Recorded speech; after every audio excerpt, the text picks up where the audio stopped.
Hello there, welcome to the Saroy channel and welcome to my Omnibus series. I've got so many of these omnibuses that are going to come out so that you'll be able to listen to an hour's worth of stories, which I know you're going to love. You know, the thing is that telling stories is such a fine art, and it's something that was practiced hundreds of years ago when people didn't have the technology that we have today. And everyone would gather around the fire and listen to a wonderful story. And also, what is so wonderful about a story is that personally, I think it is the best way to go to sleep. Every night when I go to bed, I always listen to stories. And that's something that parents used to do with their children. It's something that they still do with their children. There's nothing better than a good story. And so I hope you're going to enjoy this series.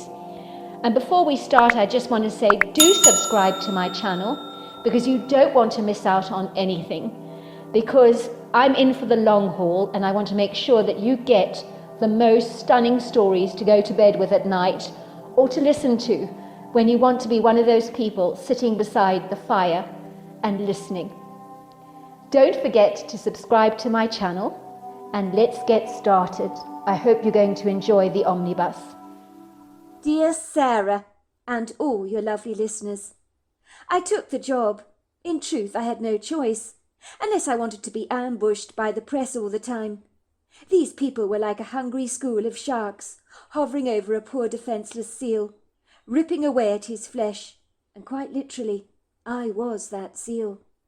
I felt surrounded from every side, so much so, by this insufferable chaotic tangle of reporters that were not leaving me alone.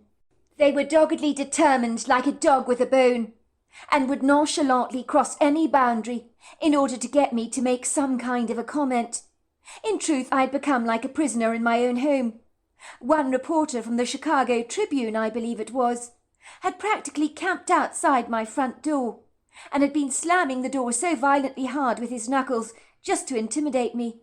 I was quite sure he might break it down if given the chance. "Mrs. Stewart, we think you owe us an explanation, don't you? If you give us an exclusive interview, I'll get these other reporters to leave you alone," came one loud male voice. "We'll pay you well for your time. I'm sure you're going to need the money, now that all your funds are frozen. Don't you want to at least clear your name?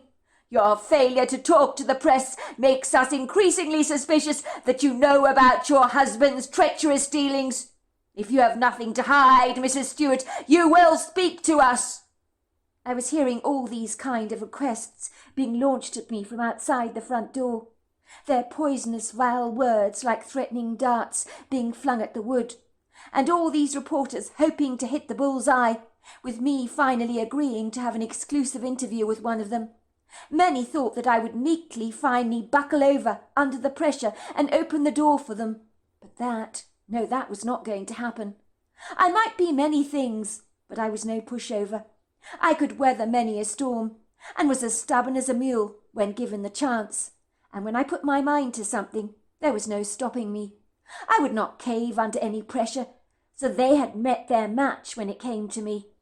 I refused to allow them to intimidate me, so I wouldn't just roll over like a deferential, submissive dog on my back, passively agreeing to their demands so that they'd finally leave me alone.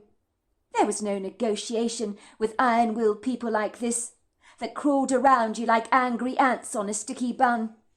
In truth, if I had to live like a prisoner in my home for the next few days, even weeks, so be it. I would surely do it, until I was physically thrown out of my house, with the bank waving its foreclosure notices at me, like a flag above the house on Independence Day. Which I hasten to say was a very real possibility, as my whole life had come crashing down like a large pile of dominoes, and I was watching it all spontaneously combust. A few weeks earlier, when I was sunning myself on the decks of a glorious Baltic cruise liner, with my husband drinking pina coladas and watching the sun setting over the horizon, we had visited all the Scandinavian countries, including Russia.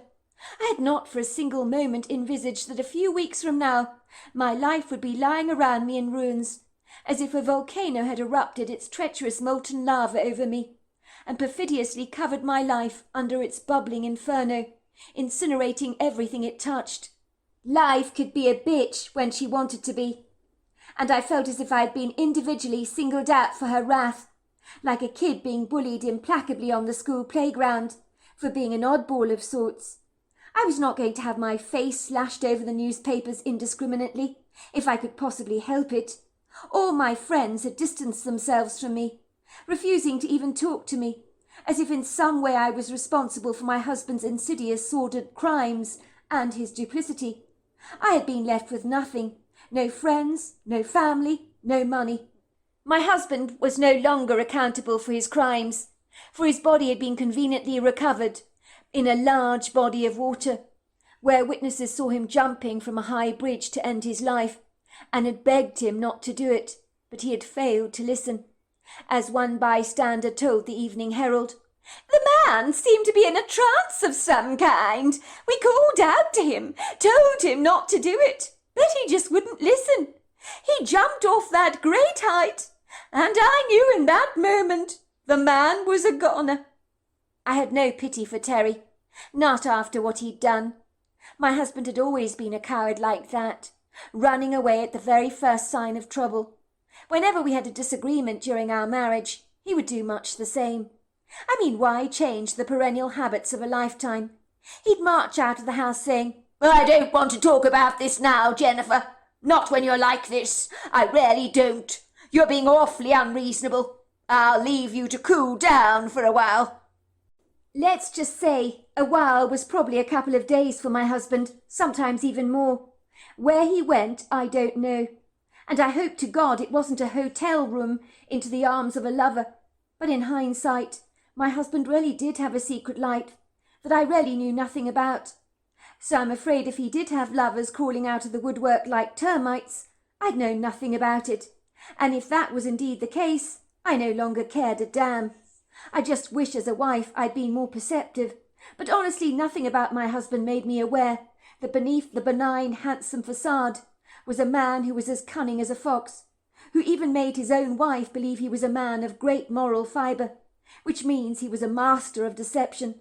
By the time he returned home, I was so glad to see him that the object of our argument had all but been forgotten. I had been married to Terry for over 15 years, but I realised I hadn't known him at all. My husband was a privately reserved person. I remember my mother asking me what I actually saw in him. "It's the quiet ones, my sweetheart, that you do have to watch. Something about him gives me the creeps. I'm sorry, dear, but I have to say it. I am your mother. I'm entitled to give you my opinion." How I wished my mother was here right now. For if indeed she was, she'd stop at nothing to squat all these reporters away with a large kitchen broom. But my mother was no longer around. She'd been an unfortunate victim of a very aggressive bladder cancer that took her away from me far too soon, while my father lived on the other end of the world in Tanzania, helping the local community with green projects so people could become independently self-sufficient. He'd married a woman from Tanzania, and let's just say he didn't look like he'd be returning to America any time soon. He seemed happily settled in his simplistic new lifestyle. He phoned me when he heard the news and told me to keep my pecker up. Things would soon settle down, but would they? I was not so sure about that. As far as friends went, mine had evaporated like the cat's milk, left out in the sun for far too long. My best friend Natalia had thrown down the phone on me and said, "I thought I knew you, Jennifer, but clearly I don't. All this time I thought you were a decent human being, but it seemed I was grossly mistaken about you. How could you do such a treacherously evil thing to all those old people who were putting their trust in your husband's so-called investment schemes? And all the time you were defrauding them so that you could live the life of Riley on other people's hard earnings. People like you disgust me," she said, spitting down the phone at me like a spirited cobra. "Listen to me, Natalia, will you? Listen to me. I had nothing to do with any of this," I had said. "Please listen to me. You must understand. I had no idea what Terry was doing. He was always very quiet about his business practices. Yes, we had money, and lots of it. But I thought he was a self-made success story. I had no idea he was stealing people's life savings and defrauding people with his investment schemes. I had no idea. You must believe me. You really must." My words were echoed back to me on my cell phone, as Natalia had disabled our connection. Did she not realize that I was just as much a victim as everyone else who had been defrauded by my husband? But just by my mere association to him, I was being sadly stigmatized, my reputation stained with the same unfortunate brush. It seemed everybody believed I was guilty, even my very best friend. If Natalia thought so badly of me, how was there any hope in anyone else believing in my innocence? All my life I had abhorred corruption of every kind. Now I was being unfairly tarnished with it, almost as if the dust of my husband's reputation had now settled on me, and I had become contaminated. Suddenly I felt very alone in the world. No one was on my side. Everybody believed I was involved in my husband's inexcusable dealings. I suppose I couldn't blame them for thinking the worst of me. If the boot were on the other foot, I'd probably think the same. I'd like to think if I had a friend who was caught up in a tangled web of deception, that I'd give her the benefit of the doubt and hear her out before assuming she was a guilty party, like her husband. Ostensibly, as I thought about my late husband and what he'd done, I felt physically sick to the stomach. Indeed, I was so crippled by waves of nausea that thrashed against my insides like the frantic waves of the ocean, which meant I was struggling to keep anything down. How could the man I thought I knew and loved defraud all those innocent people who were putting money aside to secure their retirement? That was something I could not fathom. The man I'd been married to was a monster. I suddenly had empathy for every other woman out there, who by association to their husband were inadvertently considered as culpable for their partner's duplicitous crimes, because their only mistake was that they'd married a monster, just like myself, and fallen victim to his charms. For the record, take it from me, it is possible to live with someone for years and years and be blindly oblivious to the dark side of their personality. In my unfortunate case, my husband had clandestinely, very cleverly, hidden his artful, guileful side from me very persuasively, so I had never suspected a thing. My blood would freeze over as I watched some of these victims on the news, describing how my husband, with his smooth, silvery tongue, had persuaded them to part with all their money. The way they described my husband was not the man I knew, who would not say boo to a goose. I considered him to be bashfully shy. They were talking about a man I did not know, a man who could sell snow to an Eskimo and get a hardened skeptic to fall for his fake investment schemes and to part with all their money. Believe me, that takes Machiavellian persuasion, shrewd design, masterful, very slick cunning.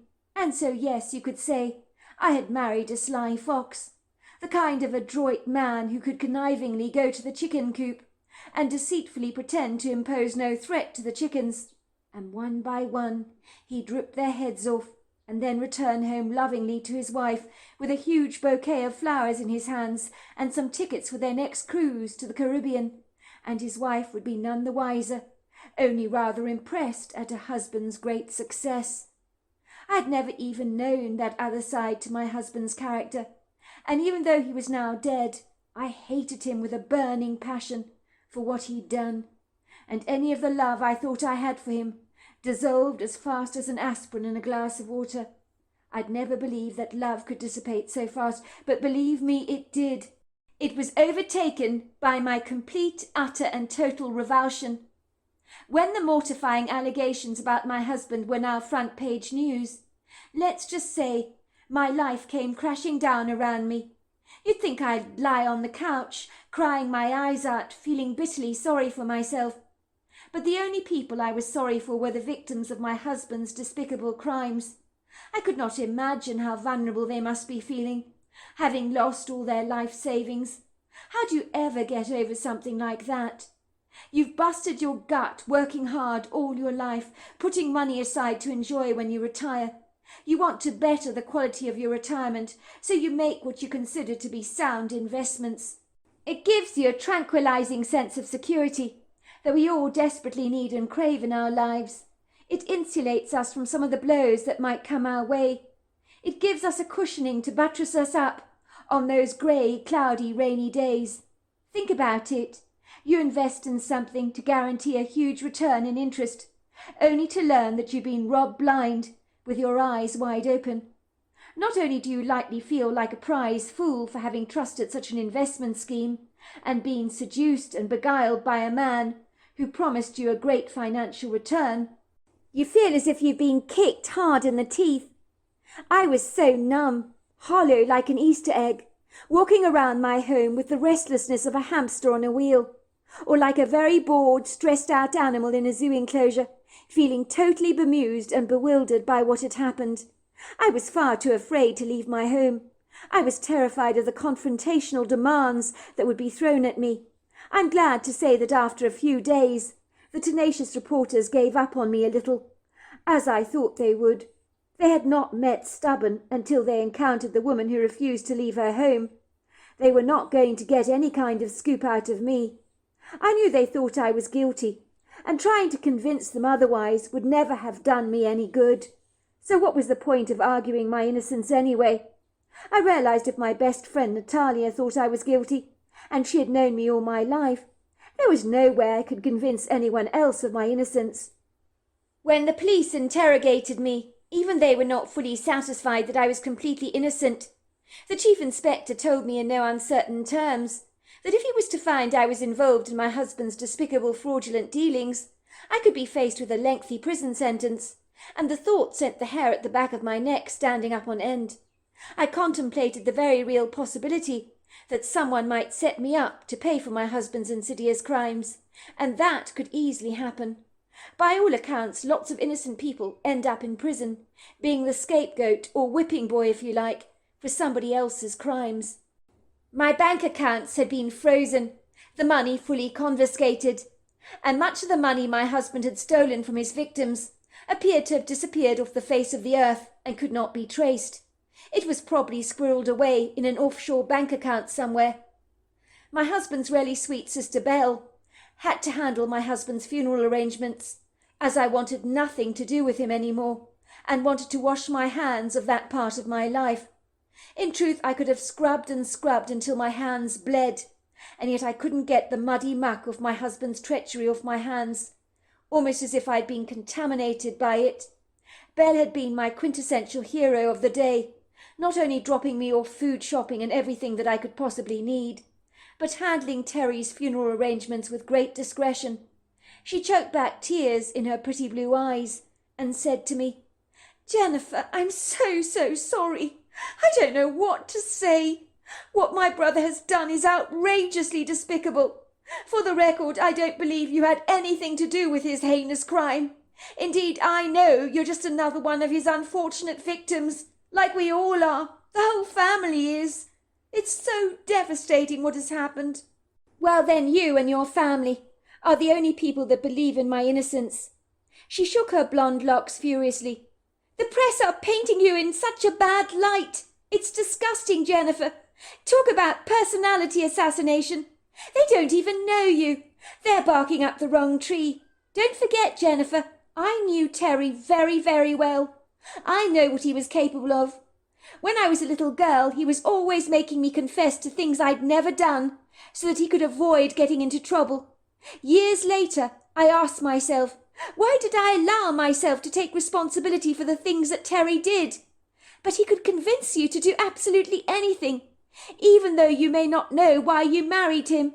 My guess is, unbeknown to you, you were caught under his spell, the spell of his persuasion, and you never even saw it coming for a moment. I promise you, the moment he met you, Jennifer, he told me, 'She's the one.' And the next thing, the two of you were getting married." "Did you even love him, Jennifer?" she asked me curiously, her eyes narrowing in intense scrutiny, as if she couldn't believe it remotely possible that anyone could really have loved her brother. I'd never realized until this poignant moment that Belle had never had time for her brother, but had put on the pretense of being a devoted sister. "I don't know. I thought I did," I told her. "But then again, he was always so secretive. My mother told me it was the quiet ones you had to watch. I guess in truth I never really knew him. But you know what? I thought I did. And what I thought I knew made me believe that I did love him. Your mother was right, you know, about it being the quiet ones you have to watch. Having said that, the cap doesn't fit for every bottle. I've known quite a lot of reticent people in my life.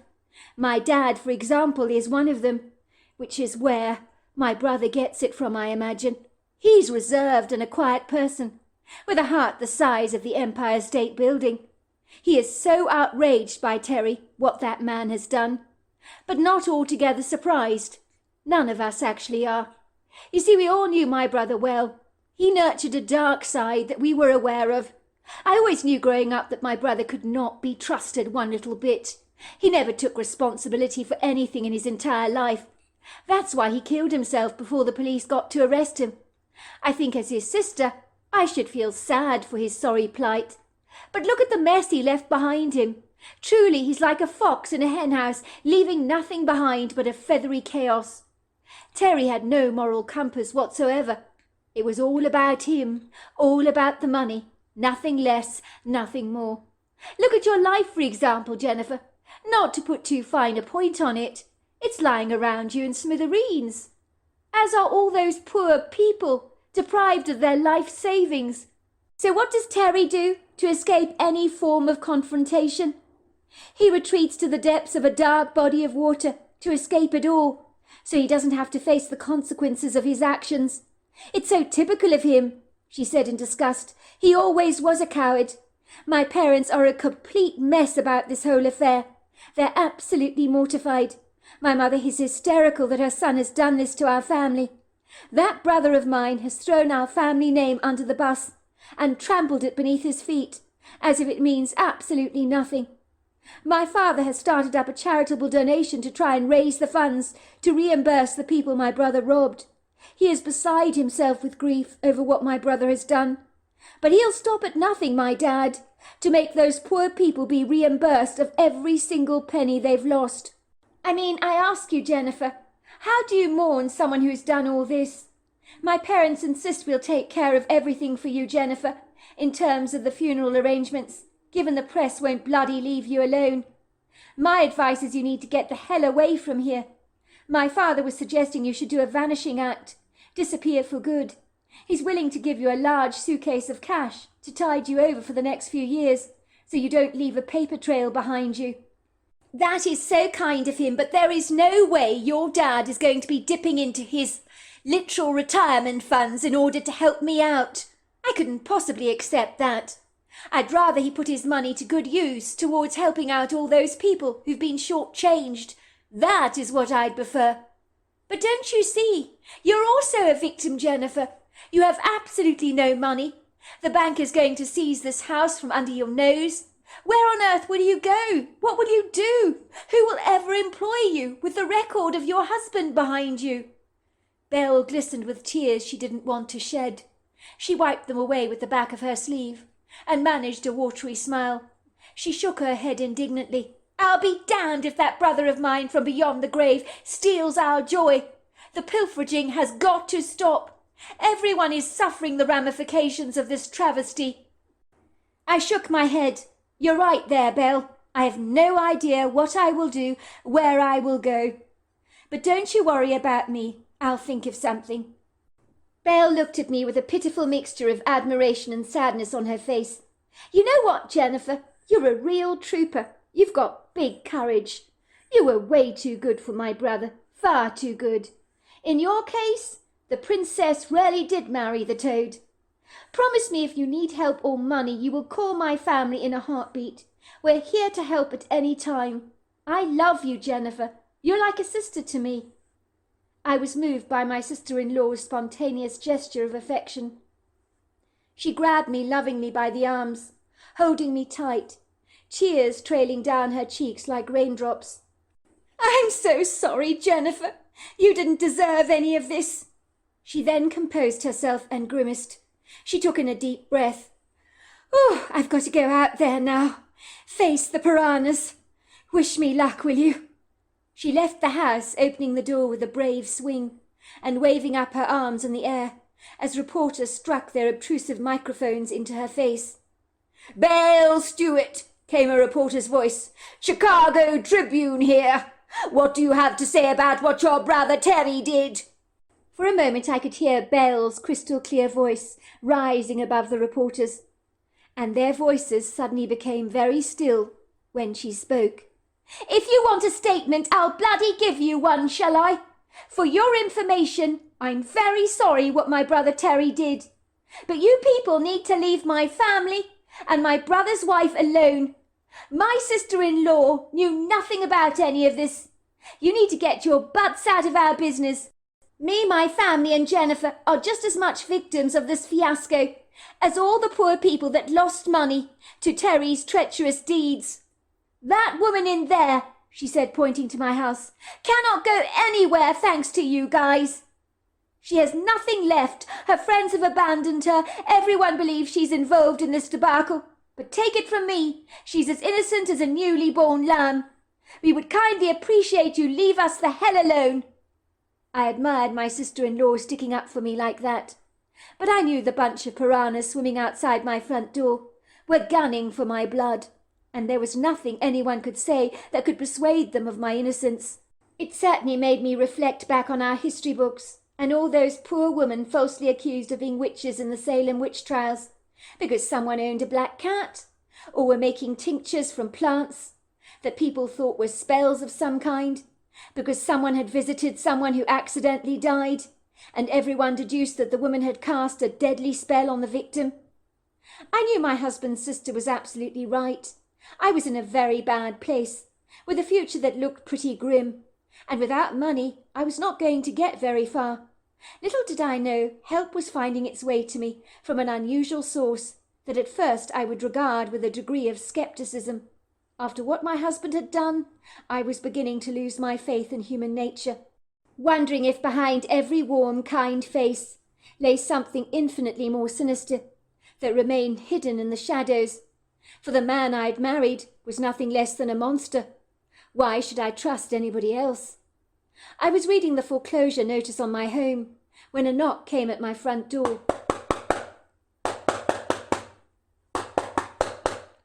I expected it was another reporter. I went to the door and said, "Please, will you go away? I've asked you people to leave me alone. I told you I have got nothing to say." "Mrs. Stewart, I assure you I am no reporter, nor am I a debt collector or investigator, anything like that for that matter. I think what I've got to say will be of great interest to you and help you dig yourself out of the mess you currently find yourself in. I believe I could be a great resource to you. I could help you. I would appreciate it if I could come in for a brief moment to have a chat with you." "Is this some kind of a trick?" I asked, very wary about who was on the other side of the door. I was beginning to become exhausted at being hounded all the time. I surreptitiously wondered if a reporter was trying to pull a fast one on me. In my experience, there were no lengths that a reporter would not go to in order to get a good scoop. But there was something about the man's voice that set him apart from all the reporters I'd previously been hearing from, that had trudged at my front door of late, with a robust, fierce determination that was abrasive, abrupt, and even hostile. But this man spoke very eloquently, with a kindness in his voice that immediately got my attention, for I was hungry for someone to show me kindness, and like a starving dog devoid of that kind of loving attention when it was thrown in my direction like crumbs under a table, I was eager to gobble it up. Slowly but surely, with a degree of apprehensive, wary trepidation, layered with both uncertainty, doubt, and suspicion, I tentatively opened the door, very cautiously, leaving the chain on the lock, and peering gingerly through the crack. And that was the first time I laid eyes on Owen Mackenzie. He stood in the doorway wearing a dark, very distinctive parka coat, made, I imagine, of pure wool, over his slender form. He looked to be in his early 50s, but he could have been older or younger. His face was very boyish, so it didn't give much away. He was well-spoken, with an English twang to his accent.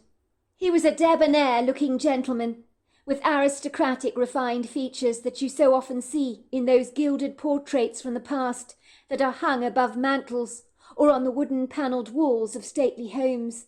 He gave me a warm, lopsided smile as I cautiously opened the door to let him in, and the smile reached up to his hazel brown eyes. I had not seen that for a long time.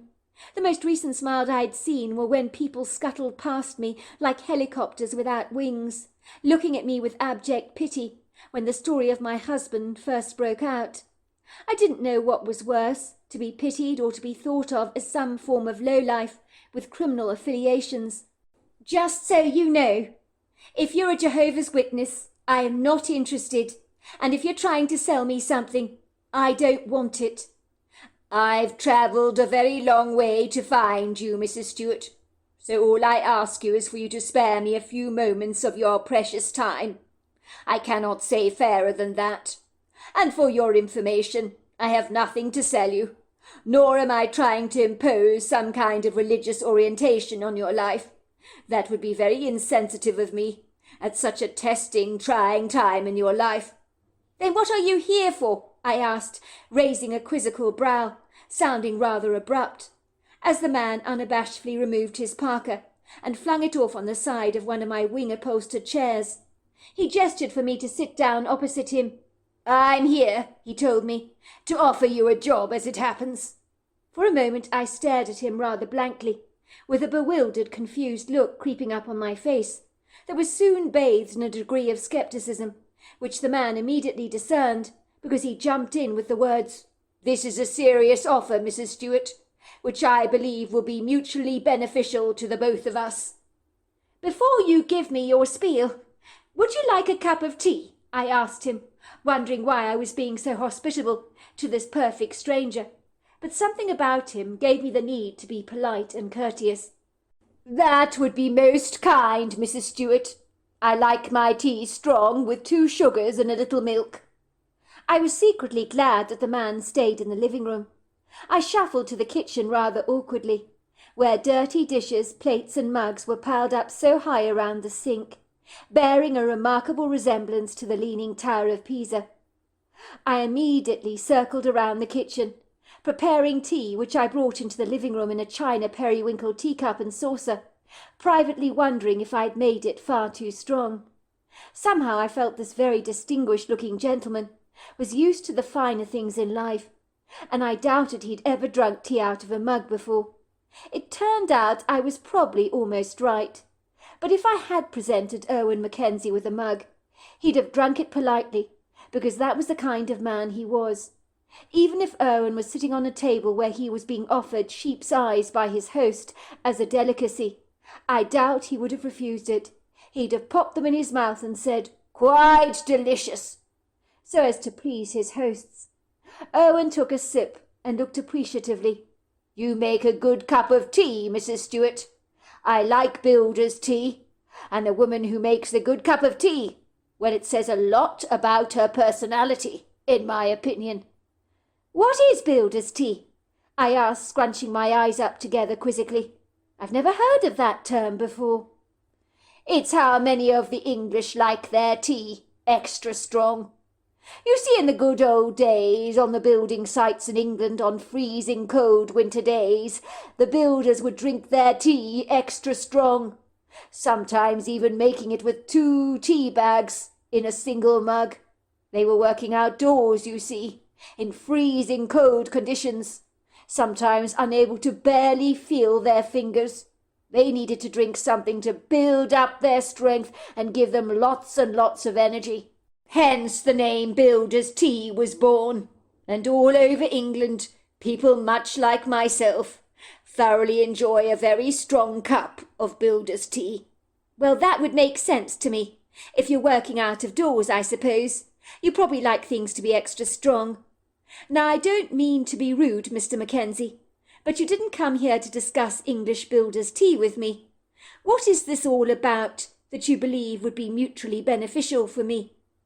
Owen Mackenzie rubbed his smooth, perfect-shaved chin, that I doubted would ever be able to support a full beard. "As I told you, I'm here to offer you a job. It could not be more self-explanatory than that." Go on, I said, raising a brow. You've got my undivided attention.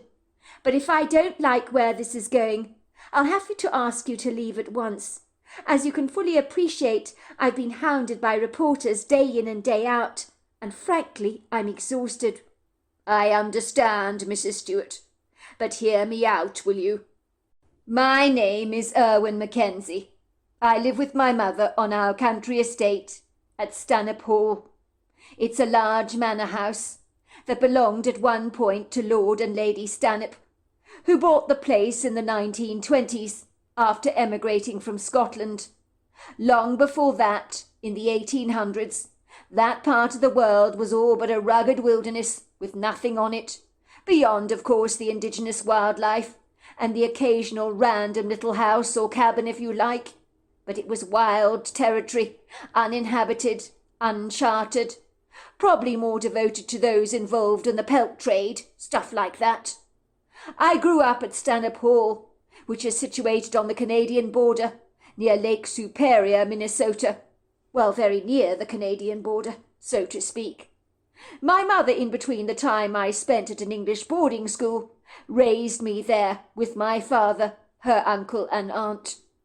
My mother's uncle helped my mother move to Stanhope Hall when she reached her early 20s, where she remained in a safe sanctuary there, and has been hiding there ever since from a very dangerous unhinged man called Theodore McClutchetson, who believes that my mother is entirely responsible for his sister's fortuitous accident that rendered her crippled for the rest of her life.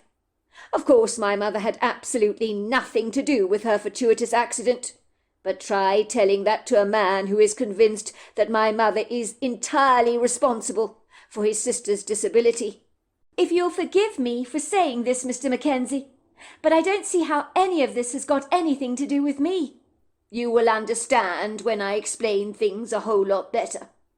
My mother was a prima ballerina at the Sadler's Wells Ballet in England as a young lady. She was to be the understudy for the lead dancer in Swan Lake, called Rosa MacFerris. One day Rosa MacFerris fell down the staircase at the ballet studio and was permanently crippled after the event. Rose claimed she'd been pushed down the staircase deliberately and was quick to blame my mother, thinking and believing my mother had pushed her down the stairs in order to acquire the lead part in Swan Lake for herself, which is far from what happened. I understand both girls were equally as talented, so in the end the producers of the ballet pulled the girls' names out of a hat. My mother drew the short straw. Naturally, she was devastated that she had to be the lead dancer's understudy, but accepted the role with grace. For the record, she'd never have pushed Rosa down the stairs. She doesn't believe that Rosa was ever pushed, but the girl planted the idea in her own head to explain the random fall. I think it was just a dreadful, dreadful accident, but it's so easy to play the blame game when you feel life has dealt you a bowl of lemons. Let's just say Rosa's brother Theodore was very protective over his sister, and put 2 and 2 together to make 109. He made it clear to his sister Rosa that he would avenge my mother for destroying her ballet career. When he found my mother, he would kill her, and my mother's uncle, who lived overseas in America at Stanhope Hall, did not perceive these to be idle threats, so he took them grievously seriously. Theodore was a notorious criminal, you see, involved in heavy-duty London crimes, but unfortunately he was guilefully deceptive, able to cover his tracks masterfully, and had affiliations with people in positions of great power and influence, so was never arrested, but has been considered a person of great interest in a couple of missing persons investigations. But nothing was ever done to accuse him of any of these crimes, because some people, they get away with everything. Erwin continued. My uncle clandestinely squirreled my mother out of the United Kingdom, away from her parents' home in Knightsbridge, at their request. She emigrated to America to live with her uncle and aunt at Stanhope Hall, where his wife Mary had inherited the grandiose mansion from her own father. My mother's uncle felt very certain that his niece's life was in very grave danger, and stealing her out of the United Kingdom seemed like a very sensible thing to do at the time. My mother lived in Stanhope Hall with her uncle and aunt, and in later years she remained there but married my father, where she gave birth to me. I was sent to boarding school in both England and then to Edinburgh University in Scotland. Suffice to say, my mother never got to play the lead role in Swan Lake, which had been her biggest dream. But if that man, Theodore, had any inkling that she was alive, well, there is no telling what he would be capable of doing. He was a murderer from the very beginning, I can assure you of that. And so my mother has kept a low profile over the years, never letting the cat out of the bag about who she really is. If your mother is elderly now, surely she doesn't believe this man, Theodore, whatever his name is still after her after all this time. Isn't that rather absurd? Time is a great healer, is it not? Surely the incident is long forgotten about. If your mother is as elderly as you claim she is, then surely she doesn't believe this man, Theodore, whoever he is still after her after all this time. Isn't that rather absurd? Time is a great healer, and surely the incident has long since been forgotten about. And even this Theodore character, well, he must be getting long in the tooth now. Surely it's a bit late in the day for him to seek revenge on your mother. Oh, believe me, Theodore is very much alive. I heard they suspect he's heavily involved in a drug cartel. If he got word that my mother was alive, even though she's elderly, he'd finish her off in a second. The thing is, he believes my mother died in a house fire in Knightsbridge. We believe he hired an assassin to bring down the residence in flames. Theodore falsely assumed my mother was in the house with her parents at the time. The newspapers believed my mother had died in that fire. A few strings were pulled in high places to perpetrate that kind of story. It wasn't true, of course. In fact, there were reports in the London Evening Standard, the Sun and the Daily Mail, with headlines that read, "Sadler Wells, Prima ballerina, dies in inferno." I hasten to say no one was in the house when it burnt down to a cinder. My uncle believed Theodore orchestrated the entire crime, believing emphatically that he'd killed my mother. My mother returned to Stanhope Hall, well, that's where she came to live, soon after the event. My uncle claimed she was a daughter from another relationship. People believed that. No one asked any awkward questions. And she has remained undercover over the years, and has become somewhat of a recluse, especially after my father died. I think she lives with a perpetual fear that Theodore will find her, when at this stage in her life it is significantly less likely. But try telling that to my mother. With the greatest of respect, Mr. Mackenzie. Please call me Irwin. With the greatest of respect, Irwin. Where do I come into the story? I just don't see it somehow. My mother is elderly. She's stuck in the mansion at Stanhope Hall, all on her own. She definitely needs a companion. But I need to hire someone that I can fully trust, and more to the point, that my mother can trust. Over the years, my mother has had to be very guarded about who she befriends. Even after all this time, it takes one person to spill the beans on her, and it gets right back to Theodore. God only knows what he would do. His sister Rosie died a couple of years ago, and his hatred towards my mother is immense, still as fresh as the day he first felt his hatred towards her. He blames her for ruining his sister's life. If he had any notion that my mother was alive, there would be hell to pay. I've heard terrible things about this man, terrible things. One man let him down in a drug deal and ended up losing his head to Theodore, and that head was delivered to his mother's front door in a supermarket bag. Of course, the police have never arrested him. That's the kind of really wicked individual we're dealing with here. My mother has every right to be terribly afraid of him. More to the point, a rumour recently circulated around London that the ballet dancer who pushed his sister down the stairs was still very much alive and had not been killed in that inferno in Knightsbridge. And even in his elderly years, Theodore went completely mental. "If I find her, I'll kill her myself." So you can see, my mother's life is very much still in danger. She needs a companion. The way I see it, you have much in common, the both of you, being falsely accused of something you did not do, both hiding away from public scrutiny, both desiring to remain anonymous. I think my mother could trust you, and you could trust her.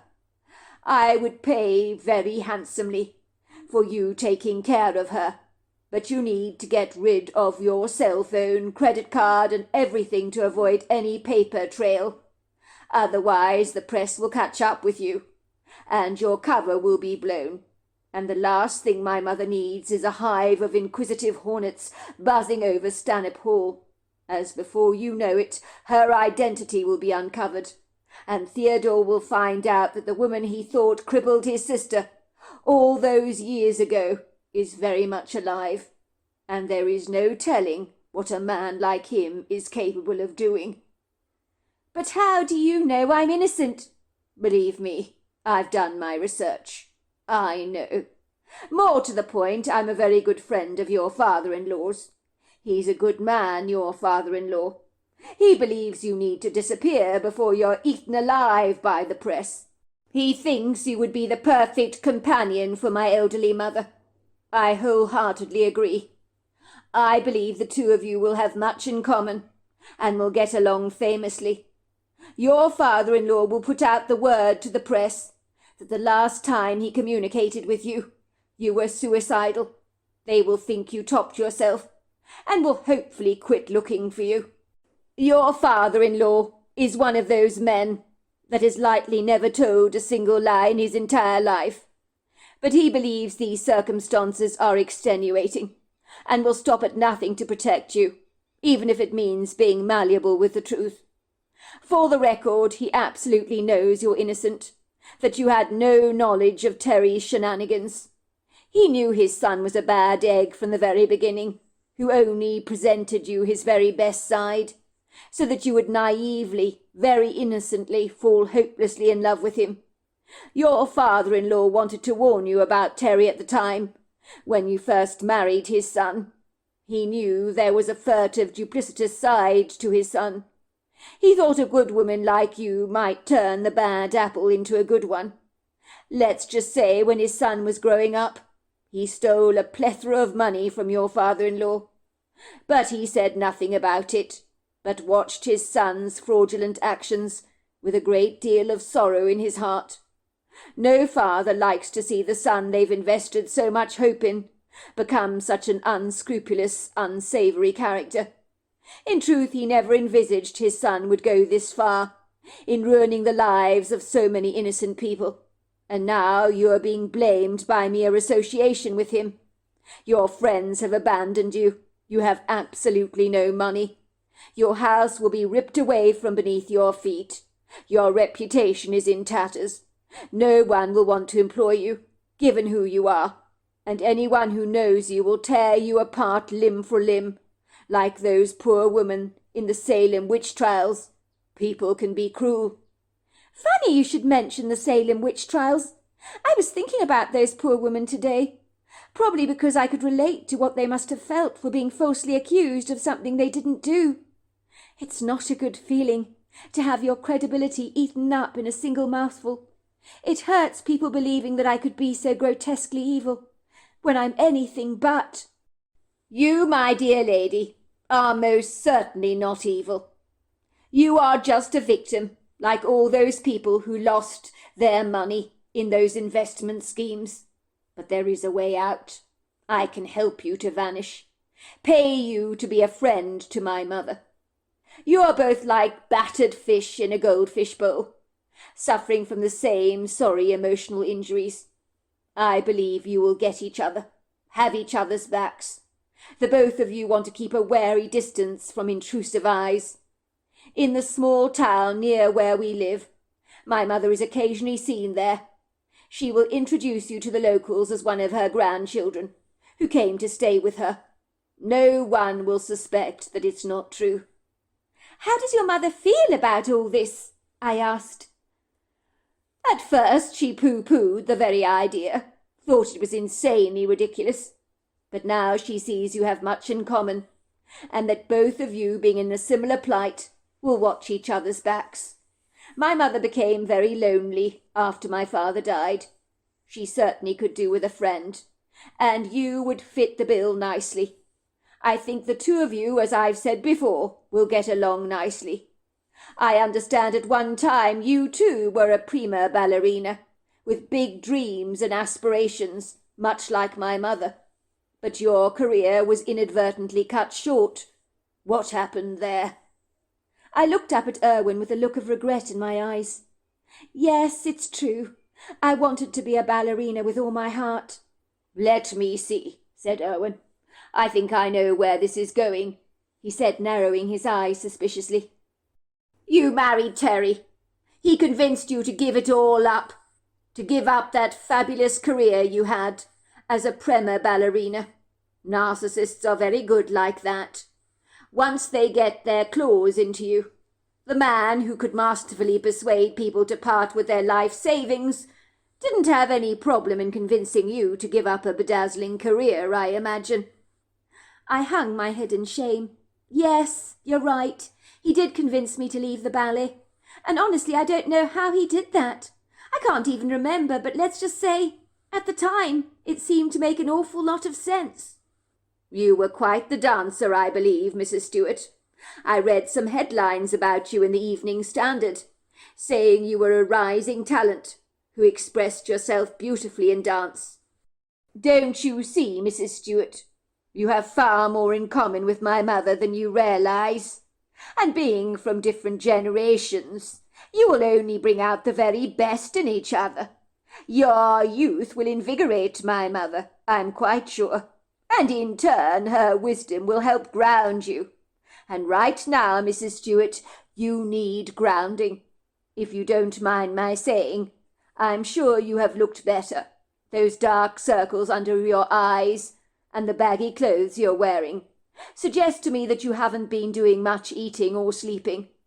You're in a bad way, Mrs. Stewart, and I believe that Stanhope Hall will lift you out of your lugubrious melancholia. It's a vast estate, situated on rugged, wild, untamed countryside. It is exactly what you need. The place is a tonic." "How do you know I'm in a nervous state?" I asked him. "Is it that obvious?" "Well, I'm afraid it is. Not to put too fine a point on it. But who would not be in a state in your circumstances? Look at you. You're restless, twitching all the time, very anxiously.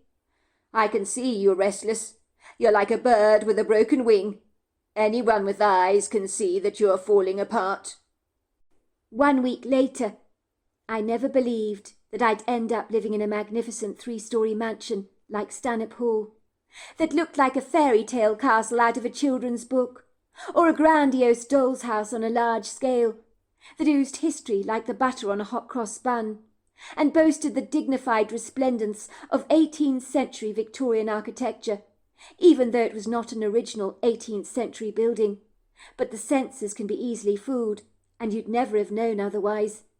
It possessed an ornate exterior, with typical towers and turrets, steep gabled roofs, and highly decorated woodwork. It was a direct representation of the Stanhope family castle in Scotland that had belonged to the family in the 1800s, and was recreated by the Stanhopes in Minnesota as almost a duplicate carbon copy in the 1920s, but done on a much smaller scale. For indeed the original castle in Scotland had boasted hundreds of rooms.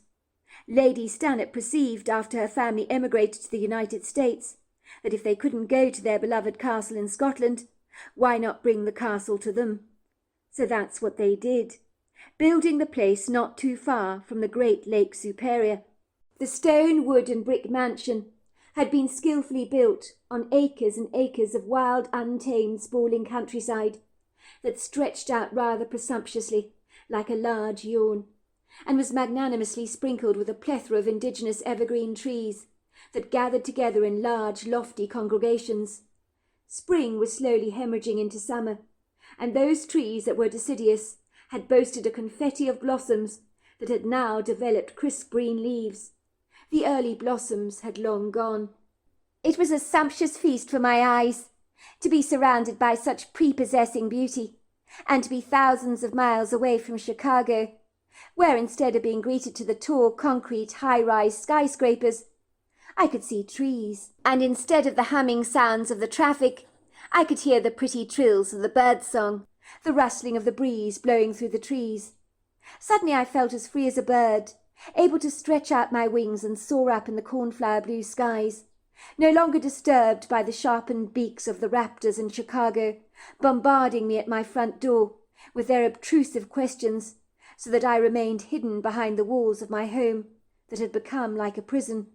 Now it would seem, at long last, I was away from public scrutiny, and no one knew who I was or where I was. I had abandoned credit cards, not that they would have been any use to me anyway, and identification documents, and as far as anyone knew, I was as good as dead, and I was eager to celebrate the crisp taste of my newfound freedom. When Erwin first introduced me to his mother Sylvia, there was an instant connection between the two of us which I never expected, for with our shared passion for ballet and the natural world, it instantaneously cemented our friendship. The woman rather reminded me of Lady Mary's mother in Downton Abbey, Cora, the Countess of Grantham, for she possessed not only similar facial features, but airs and graces. She dressed in clothes that were much like the designs that Cora would have worn, made of fabrics that you rarely get to see these days, clothes that have long since abandoned our modern-day fashion trends, probably because they'd be too expensive to make.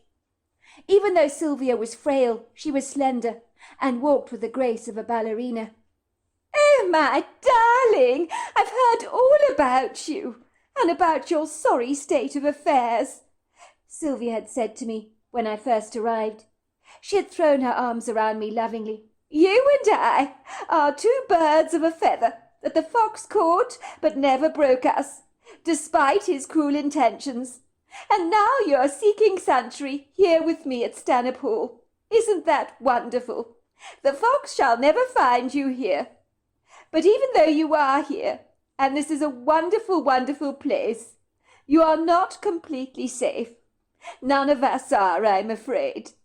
Sylvia had made this rather disquieting proclamation while I was seated with her in the grandiose wood-panelled breakfast room, with its gilded portraits of ancestors long past that appeared to be staring at us from the rich oils on canvas.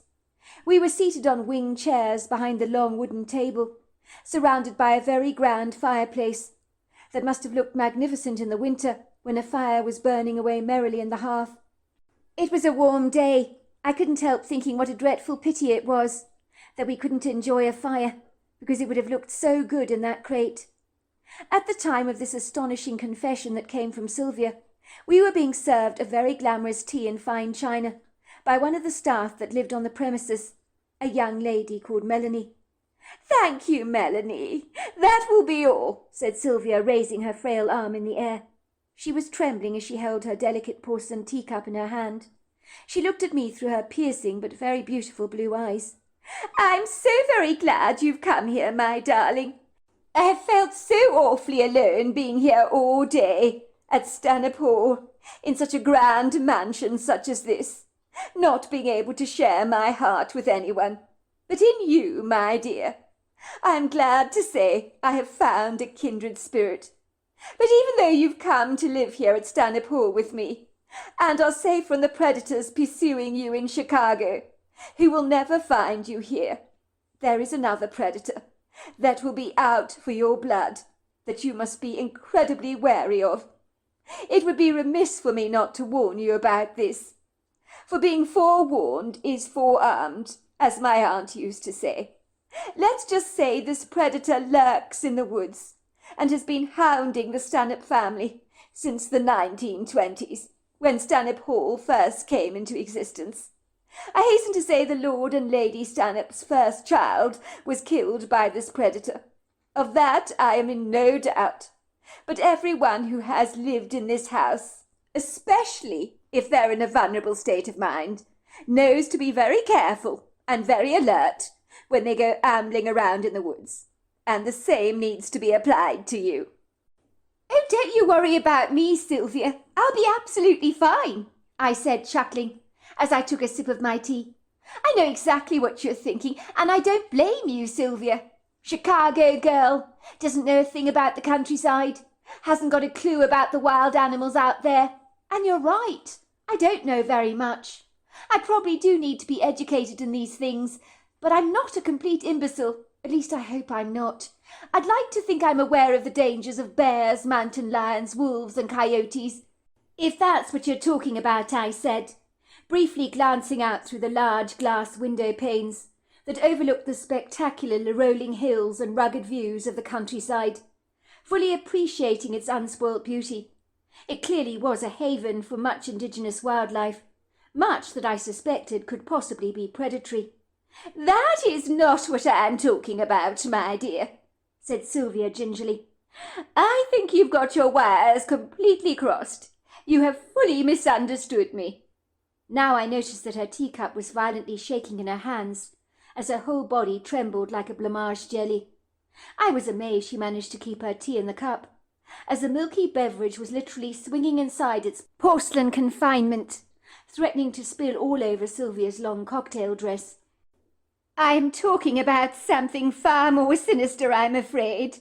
Have you heard of the Wendigo?" She bristled as she said the word. When Sylvia mentioned the word Wendigo, I'm embarrassed to say I snorted with laughter and was unable to hide the irrepressible laugh that emanated from the back of my throat, that I so desperately tried to suppress. Sylvia was clearly more than just a little eccentric. She was rather cuckoo, I suspected. Did she honestly expect me to believe that a creature of myth like that, which absolutely did not exist, was roaming around in her woodgroves and imposing a real threat to my life? Was she honestly expecting me to take her seriously on this?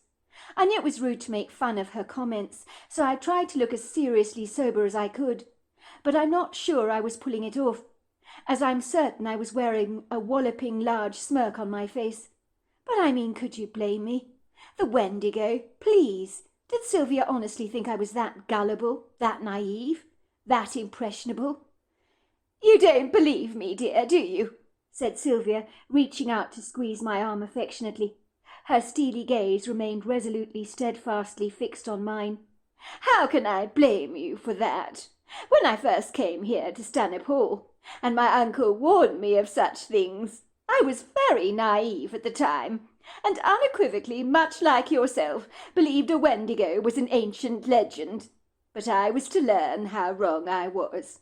Believe me, there are things out there, in this vast, sprawling, uncharted country of ours, so much of which has not ever been explored, that few have actually seen.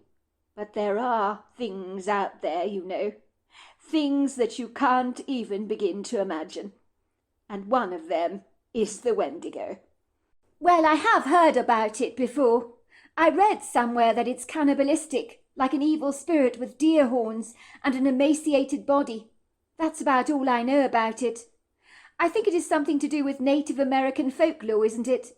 But I always believed it was a legend." "You think it's a legend, do you, my dear?" said Sylvia, unable to suppress a mocking laugh. "Where do you think legends come from? Do you really believe they were birthed from someone's fertile imagination? They'd certainly have to have a good one, I must say. I think not. Let me tell you, my darling, that even if you think I'm a few stones short of a chimney, I'll say this: legends are born from intrinsic truths. There is no doubt about that in my mind. Do you know, a long, long time ago, around the great lakes in the days of old, people travelled on those lakes. They went everywhere by horseback and by foot. They saw things that they could not explain, and would go back and tell about these oddities to their friends and families. They took notes, and that's where legends came about. It was people who spent all their days out in nature, and one of the things observed by many witnesses was the Wendigo. And when you have an encounter with such a guileful, malevolent beast, You rarely ever escape with your life. You're very lucky if you do. So more to the point, what is the Wendigo? No one really truly knows, my dear. But it is a giant, gargantuan, well, very large skeletal creature. It's cannibalistic. And it's supernatural, I'm told. Like you say, it has antlers on its head. But believe me, the creature is real. I very nearly succumbed to its treachery when I first moved here to Stanhope. As you can imagine, I was in a very bad place at the time.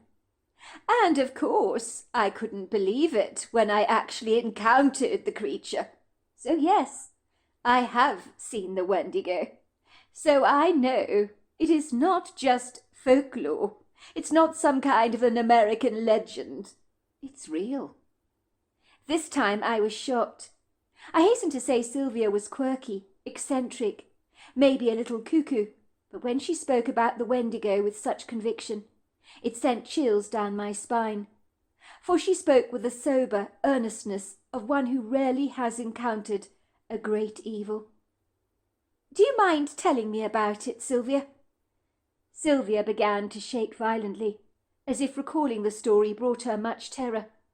I reached out to grab her hand. She still trembled. "I can see I've distressed you, Sylvia. You don't have to tell me. It's not important."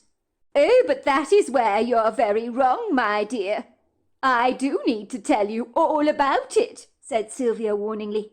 "I simply must. For if I don't, the Wendigo might seduce your naivety. To his advantage. You could end up becoming one of his victims. You forget, my darling, Stanhope is in the middle of nowhere out here. We're surrounded by so much nature. Things that others will never see are in those woods. And that's what you must begin to appreciate and understand." I waited for Sylvia to tell me her story, not knowing what to make of it all. "When I first came here to Stanhope, I was glad to escape London, especially after learning that our home in Knightsbridge had been brought down in flames. But thankfully no one was at home at the time. But we did have those automatic lights that would go on and off, so it looked deceptively as if we were in, which was such a saving grace, I have to say. That evil man, Theodore, was very much behind the burning down of our home in Knightsbridge. I'm in no doubt about that. As you can imagine, my ballet career went up in smoke, lying around me in burned smithereens, my whole life an absolute mess, all because of a girl called Rosa. If I returned to England, my life was in perilous danger. There was no doubt about that in my mind, the mind of my parents, in the mind of my uncle and aunt. We knew that as a given. If Theodore got word that I was very much alive, I was the walking dead, nothing less, nothing more. That man was capable of many atrocities. There were rumours about the dreadful things he'd done at the time. And unfortunately he's one of those men that have gotten away with his duplicity all his life, because he knows people in high places, so he is able to keep the lid on everything that he does. I knew that living here with my uncle at Stanhope Hall was my only sanctuary. I was very broken up at the time, knowing that the girl Rosa was going around telling everyone that I'd pushed her down the stairs in a fit of jealous rage. Well, that's what she said. Some believed her, which was so tragic. Imagine how my reputation was now in tatters. Everybody thought I was this violent, aggressive, very jealous individual. I'm most sure that only happened in her mind that I pushed her down the stairs. It was all fabricated. I think she wanted to believe I had pushed her down the stairs, for it absolved her of the responsibility concerning her own actions, that she wasn't looking where she was going when she fell. I gather she was inebriated at the time, having drunk rather too much champagne to celebrate the great news of being the lead dancer in Swan Lake.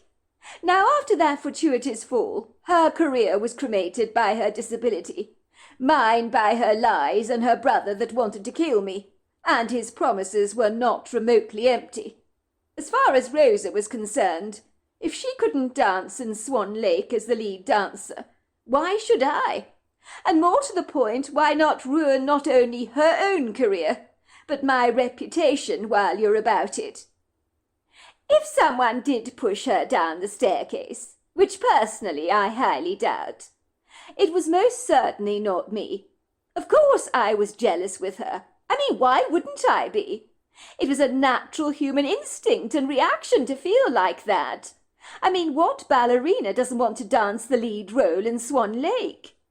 I so badly wanted to play that part. But I'd never harm someone else for my own gain. The very idea is preposterous. Ironically, a single shoe was lying at the bottom of that staircase where Rosa had fallen. My uncle believed she'd tripped over that. And even if you're a ballet dancer, and you're bladdered, my guess is your coordination goes very badly awry. I know. I'm so sorry, Sylvia. I heard all about it, I said emphatically. Believe me, life can be a bitch. I should know about it, as mine is completely derailed, thanks to my late husband. Well, getting back to my story, Jennifer. Let's get back to it, because I want to get it over and done with, because the less I say about the Wendigo, the better. As you can appreciate, my dear, I was in a very bad place in my life, much like you are now. And the Wendigo preys on human vulnerability and fear, smells it from miles away. He's drawn to the smell, rather like a shark is to blood. I remember when I got to Stanhope Hall, the first thing I did was to gravitate towards the trees. It was within the wooded sanctuary among the indigenous wildlife. I found much comfort. But one day something happened to me that shook me to the core. It was absolutely extraordinary. There are no words. I was taking a casual stroll in the woodgrove, not far from here, actually, she said, pointing towards the window, where I could see the distant silhouettes of the tall, lofty trees that spread out into a sizable sylvan. It had begun like any other day, as you would expect, when I was about to have an encounter that would make me question all I thought I knew about the fabric of our reality. Much like you, I believed that predators out there were mountain lions, wolves, bears, you know, that kind of thing. But I was to learn there was something out there infinitely more intimidating, infinitely more menacious and sinister. It was autumn, and the leaves from some of the oaks in the woodgrove had fallen onto the ground, so they looked rather menacing stripped of their leaves, as if their gnarled boughs were reaching out to grab me. But I gave them no attention. When I walked, I'd empty my mind into a meditational kind of trance-like state, where I could just let go of all my troubled thoughts, so that all the hurtful episodes of recent tumultuous events I could let go of, rather like a balloon on the wind, if you know what I mean. It was a prepossessing day. The gossamer sunlight pirouetted through all the trees. It was diaphanous, I must say. There was a cool breeze that was blowing, causing the leaves on the woodland duff to rustle almost musically. I was enjoying my walk in nature, I really was, when I heard the pronounced thudding sound of footsteps pounding the ground, moving behind me. They were relatively light, not heavy. My first thought was my uncle had decided to join me for a walk, and that thought pleased me greatly. I had become incredibly close to my uncle. He'd saved me from the likes of Theodore, and so it had solidified our friendship. He became like a second father to me, and I was likewise the daughter he and his wife never had. "Uncle Teddy, is that you? Uncle Teddy? Uncle Teddy?" I asked, turning around to look behind me. "Uncle Teddy, is that you?" For a moment I could swear I heard a sinister chuckling sound, as if someone was mocking me. Ha ha ha, ha ha ha, with a macabre kind of humour, if you like, as if enjoying my unease. I told myself I'd imagined the laughter, but even so the sound made every fibre of my being shudder. I thought the whispering sound of the wind had fabricated in my mind an illusory laughter that wasn't actually there. It's amazing how inventive our imaginations can be, and I thought mine was just taunting me. I honestly don't know how to explain this to you, Jennifer, but the temperature of the woodland oasis had exponentially changed as profoundly as if I had turned a light switch on and off. It felt as if the wood grove had not only been stripped of all its leaves, but also of the refuge it usually offered me as a safe sanctuary. That had gone as well. I felt as naked and afraid as I think Adam and Eve did in the Garden of Eden. I suddenly felt conspicuously vulnerable, and I had the most awful clawing sense that I was being watched by a pair of malevolent eyes that bored into the back of my skull. I knew then unequivocally that something or someone was watching me. I stood there in the wood grove with prickles trickling down my spine as I cautiously scanned the trees to see if I could see anything surreptitiously moving behind the trunks, hiding directly in my mist. But nothing was there. But that intense foreboding sense that something was watching me, and I was very much not alone, was overwhelming and incredibly discomposing. I was overcome with a bodeful, impending sense of dread. I noticed that everything had become unnaturally quiet. I became incredibly conscious of my own breathing. Even the wind had died down. Everything had become airily spooky. And that was when I heard the voice. It was the voice of Rosa, the girl who claimed I pushed her down the stairs at the ballet. My first thought was, what was she doing out here, so close to the Canadian border, here at Stanhope Hall? How could she even have found me? Why did she know that I was even here? Jennifer! Jennifer, it's me! Jennifer, it's me! I'm sorry, Jennifer, I'm sorry! As you can imagine, I stood there, almost frozen to the spot, I was so astonished, wondering if I was going stark raving mad. Now this really was my imagination playing tricks on me, I thought. The woman who claimed I had crippled her was now talking to me in our wood grove. And what on earth was she doing here? How did she find her way to Stanhope Hall? I decided maybe she'd traced me to Stanhope Hall for some reason, and my uncle told her that I'd gone into the woods for a walk. Otherwise, how could she know I was here? I marvelled that she had managed to find me, given my uncle had really covered my tracks superbly. But my heart lifted exponentially when I heard her saying I'm sorry because she was taking responsibility for what she'd done, I thought. Maybe it would mean I could return back to England, resume my ballet career, with that threat of danger hanging over my life, no longer appliant any more. So naturally my heart began to skip with a brand new hope. Where are you? I called out to her. Where are you, Rosa? I'm here, came the voice. I'm here. I wanted to believe with all my heart, Jennifer, that Rosa had come to Stanhope Hall, looking for me to make amends. I failed to consider the fact that Rosa was crippled now. It would have been physically impossible in her condition to walk down that rather rocky woodland trail, navigating her way through all that thick scrub. As I moved towards the voice, I realized that even though it sounded like Rosa, something was distinctly off. I couldn't decide what it was, but I heard a very powerful voice thunder suddenly into my head. A very powerful voice. I don't know how to explain it. "Don't go any closer. It's a trick. If you get any closer, he'll kill you." The voice was so commanding that I began to run away from the wood grove as fast as I could, wondering where the authoritative voice came from. But I knew unequivocally in that moment that that voice had saved my life, and that the voice of Rosa had indeed been a trick. So I wondered if it was the voice of James Stanhope. Now I will tell you all about that man in a minute, but let me get back to my story. So I glanced briefly over my shoulders, and I saw the hideous gnarled silhouette of the Wendigo. I could not believe what I was seeing. Now I really thought I was losing it.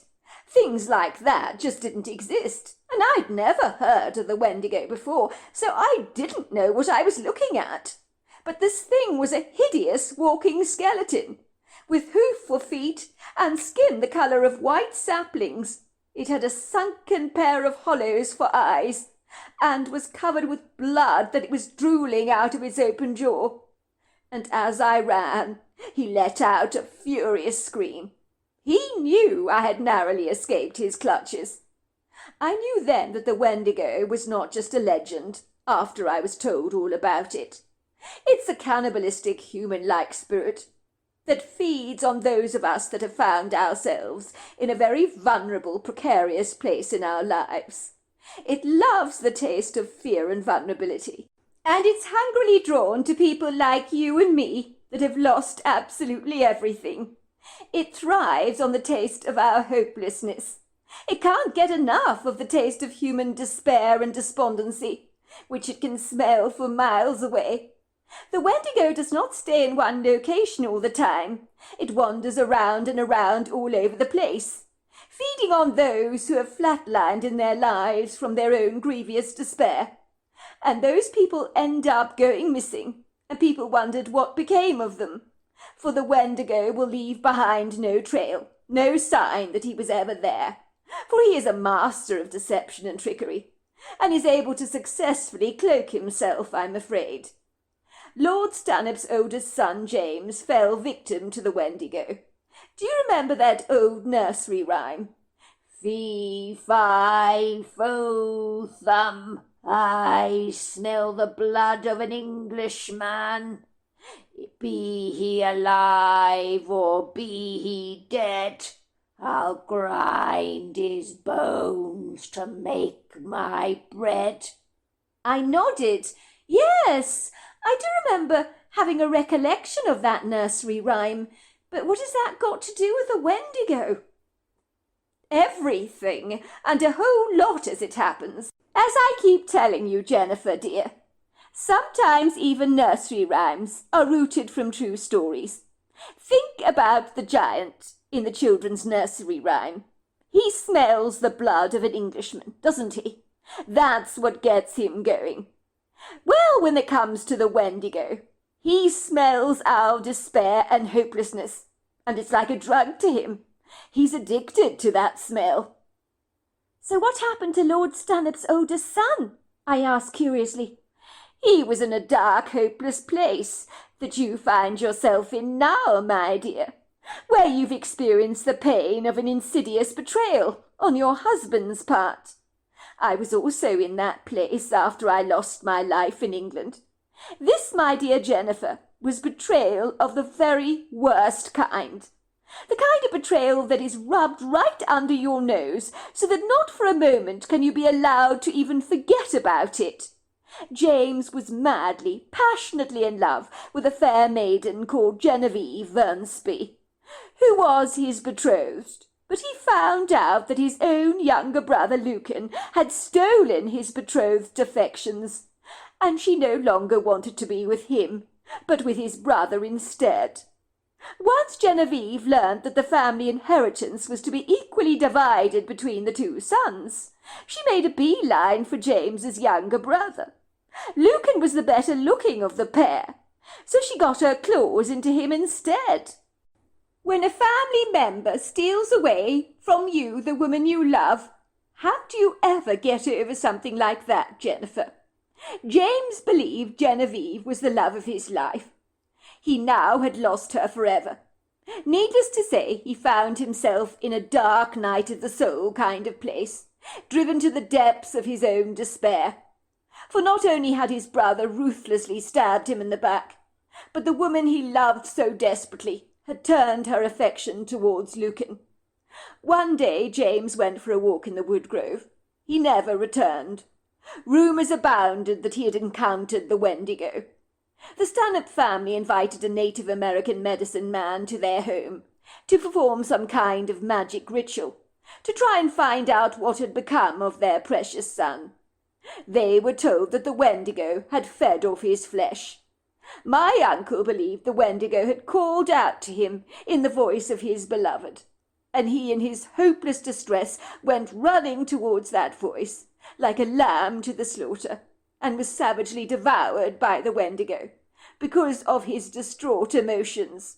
They're delicious food to the savage beast. Not only just our physical flesh, it's the energy we're giving off, you see." "That's too dreadful! How could Lucan have done that to his own brother?" I said. "Did he have no moral compass whatsoever? I don't care if he was hopelessly in love with James's betrothed. There's some things you don't do." "You're right about that, Jennifer. By all accounts, both men were beguiled by Genevieve. They should have known better about a girl like that, who was looking to feather her own nest. She didn't love either of the Stanhope brothers. You see, my dear Jennifer, a beautiful woman can be a man's most poisonous arrow, for when she pierces his heart, well, there's not a lot you can do about it, is there? Even the Holy Book warns about such things, does it not? What does it say? 'My son, don't be beguiled by a woman of ill repute, for she will lead you to the grave.' Genevieve was about as fickle as they come. She spat out Lucan Stanhope like old chewing gum. She had tired of him, you see.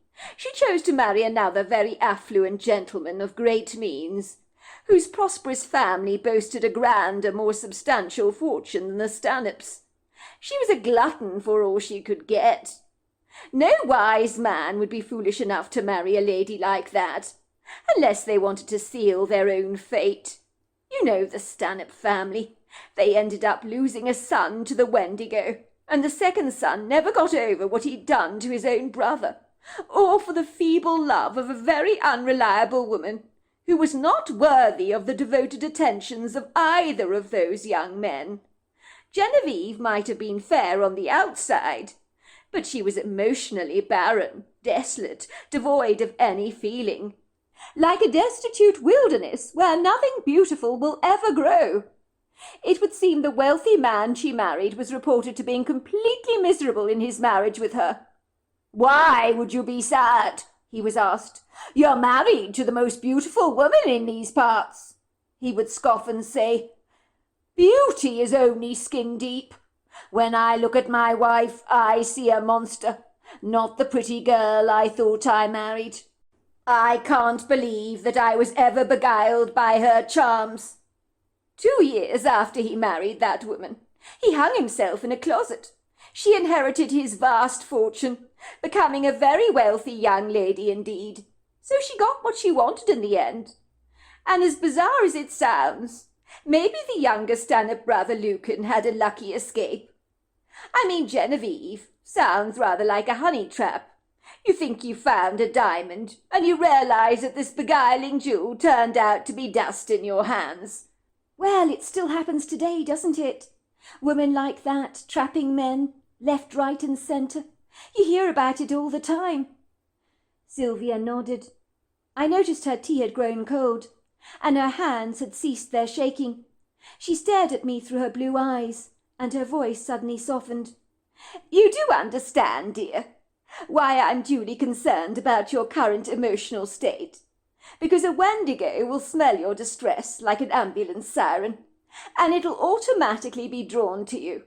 I'm not saying there is a Wendigo around here, but you can never be too sure. There is so much wilderness outside our door. There are things in the woods that you need to be wary about. The Wendigo is one of them. I was one of the lucky ones. I managed to escape his grasp." "Are you saying that I shouldn't go out into the woods at all?" "No, I'm saying nothing of the kind, my dear. That would be dreadful if you didn't go out there," said Sylvia, giving me an encouraging nudge. "On the contrary, you do need to walk within the trees to find your own healing. They helped me, as they will help you, I'm most sure. People always gravitate towards nature when they need to self-heal, and it worked for me, as it will doubtlessly work for you. But you need your wits about you, dear. You need to be guarded, given your vulnerable emotional state. You need to be aware that a creature like the Wendigo is not just a Native American legend. It's a cannibalistic, supernatural spirit that wanders through desolate areas of wilderness, seeking out the energy of those who have lost their way, preying on the vulnerable. And given you are in that very dark place, you are very, very susceptible to a creature like that.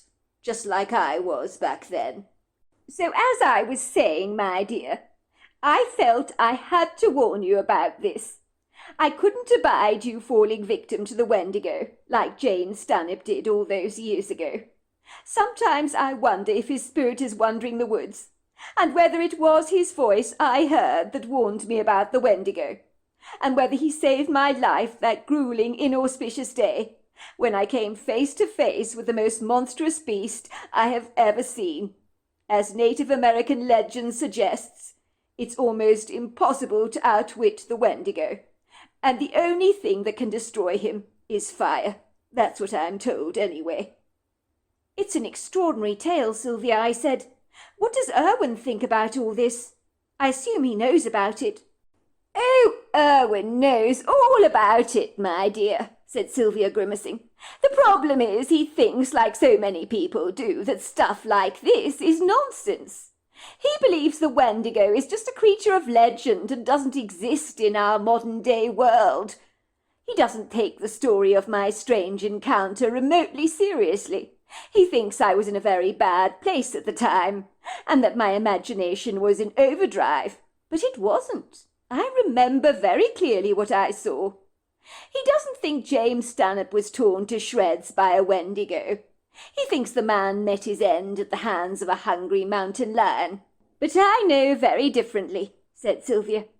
I knew that poor man was torn to shreds by a Wendigo, for not even a tag of skin was recovered at the time. He simply vanished into thin air, and the Native American medicine man who conjured up his spells could see James Stanhope being devoured by the Wendigo. He was in no doubt that that is what had killed the poor man. Sylvia and I became fast friends. We grew incredibly close. But when she told me her extraordinary story about the Wendigo, I honestly did not know what to make of it. To my sound mind, the suggestion of a cannibalistic spirit wandering the woods seemed preposterous. But Sylvia spoke about the Wendigo with a doubtless certitude, and she knew unequivocally that she'd seen the beast. But could she have been mistaken, I wondered? The imagination can be a powerful tool, and maybe her experience was just that, a fabrication in her own head that felt incredibly real. When I spoke to Irwin about the matter, he waved his arms up in the air and said, My mother is getting on in age, Jennifer. I think she believed she saw the Wendigo, but just humour her, will you? I assure you, there is no such thing in our reality. You have absolutely nothing to worry about. You can walk in those woods and not concern yourself about a thing. But how can you be sure? I asked him. Supposing it is true. He raised a brow and let out a laugh. It's just a legend, Jennifer. That's all it is. But I assure you, the only danger you might face here at Stanhope Hall is an encounter with a very bad-tempered bear or an aggressive mountain lion. But no supernatural spirit is after your blood. I can assure you of that. I wanted to believe Irwin was right, but something inside me told me he was horribly wrong, and that there might be some truth to the legends of the Wendigo. And if a bizarre creature like that existed, I needed to be on my guard. I decided privately to myself that I just would not be walking through the trees in my current emotional state, lest that the Wendigo would smell out my blood, that of late had rendered me emotionally weak and overawed by the duplicitous things my husband had done. Instead, I would delight my senses in intrigue as best as I could, to unload the heavy burdens that had begun to take precedence in my thoughts of late, and brought within my heart great feelings of hopelessness. I knew the walks in nature that my heart hungered for with a ravenous, insatiable, unquenchable appetite was due to the intrinsic need for myself to self-heal, and I needed to do these walks alone. I decided to walk in the meadows with Sylvia's two devoted dogs at my side, Soldier and Sapphire. The dogs were enormously large, resembling huskies. They would have overshadowed any wolverine by their vast size, and intimidated any likely predator. So how could I not be safe in this vast wild wilderness? The dogs remained stoically at my side, as they solemnly lifted up the scents buried beneath the earthen soil on their noses. for their discerning astuteness missed nothing on the wind. The crystalline sky promisingly boasted not a cotton candy cloud in sight, and the fragrant fresh smells of the alpine flowers tickled my nose with much pleasure. Once we had descended down the hill, I found myself on a flattened plateau of land, where tossed-up earthen soil, apparently recently loosened, and jutting out from the depths were jagged rocks that rather reminded me of teeth, and beyond the freshly dug-up soil was a grove of tall, lofty trees, where a tall sign presented itself to my attention. It read, "The Stanhope Trail." I observed in between the trees a generously wide open trail, covered in a plethora of leaf litter. It was designed for walkers and horse riders alike. This was the trail Sylvia had taken that inauspicious day, when she had encountered the Windigo. It was the same foreboding place where James Stanhope had disappeared off the face of the earth, never to be seen or heard from again. These stark reminders stilled the apprehensive thoughts that jolted around my head like a car on a precariously rocky road. I stared down at the long trail, and an incongruous longing that I cannot explain overcame me, and I could not walk away. It was as if the forest was beckoning to me, as if I was being artfully lured into those woods. "Don't go there," I told myself, but a softer, persistent voice burned within me, persuading me to do otherwise, and the dogs delighted in my change of heart. So they eagerly dashed down the trail, their tails wagging profusively, their noses pinned to the ground. I think they were glad to escape the heat of the day, for the woodgrove offered a sanctuary of generous shade. Little did I realize that a Machiavellian, insidious power, beyond my control, would clandestinely be at work to furtively inveigle me into the heart of that woodgrove, with a gentle, very cunning inner coaxing that was coated with a honeyed enticement that I simply could not resist. It was almost as if I was being magnetically drawn into the woods. The lofty trees grew together in ubiquitous tight clusters, blotting out the transfixing views of the sky, especially during the summer months when the trees were abundant with new leaves and thick with foliage. I had learnt living out here at Stanhope Hall, with the exquisite tangerine sunsets I would watch every evening, with the pearly moon soon to follow.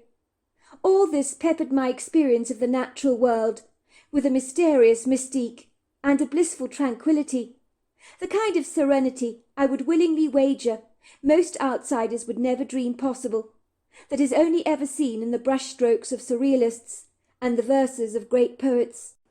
As I moved through the rustling trees, the gentle ambience of the grove was welcome and warm, as glittering insects danced through prisms of sunlight, and verdant shrubs and ferns resplendently bedecked the bluff in their viridescent overcoats.